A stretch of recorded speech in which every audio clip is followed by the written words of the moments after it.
శుభవార్త ఏంటంటే తెలంగాణ ప్రజలకు సంబంధించి రోడ్ల విషయంలో దాదాపు 13,000 కోట్లతోని హైబ్రిడ్ యాన్యుటీ మోడల్లో టెండర్లు పిలవడం జరిగింది.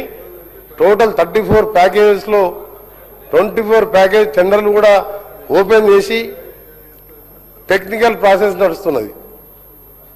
ఇంకో 10 ప్యాకేజ్ నెక్స్ట్ వీక్ టెండర్స్ ఉన్నాయి.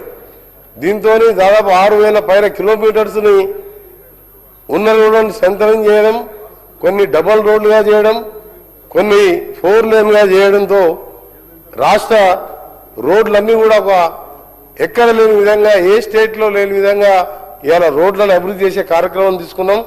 దాంతోపాటు పంచాయతీరాజ్ మా సీతక్క గారి గౌరవ మంత్రివర్గ ఆల డిపార్ట్మెంట్కి కూడా 6,000 కోట్లతో టెండర్ ప్రక్రియ పూర్తయింది.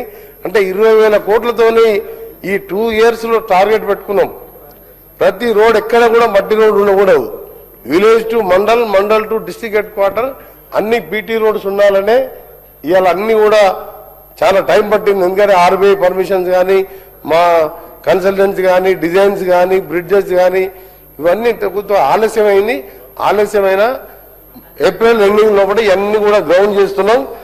మన జంట నగరాల ప్రజలకు శుభవార్త ఏంటంటే డబుల్ డక్కర్ ఫ్లైఓవర్ అనేది రాష్ట్రం ఎక్కడ లేదు. నగర్ నుంచి హైదరాబాద్ అవతలకి దాదాపు 12-13 లక్షల మంది ఉండదు, 65 కాలనీలు ఉన్నాయి. అక్కడ నేను బాగా ఆలోచించి గతంలో నేను ఎంపీగా ఉన్నప్పుడు గడ్కరీ గారు చర్చించి సేమ్ నాగ్పూర్ మోడల్ లోనే ఇది చేయడానికి ఆల్మోస్ట్ ఆల్ ప్రపోజల్ కూడా అప్రూవ్ అయింది. మదీనాగూడ నుంచి బిహెచ్ఎల్ వరకు రిటర్న్ హైదరాబాద్ సైడ్ కూడా డబుల్ డక్కర్ రోడ్ కు అక్కడ 1.2 కిలోమీటర్ డబుల్ డక్కర్ రోడ్ వస్తున్నది. ఆ రోడ్ వస్తే ఆ ప్రాంతంలో ట్రాఫిక్ సమస్య ఉండదు.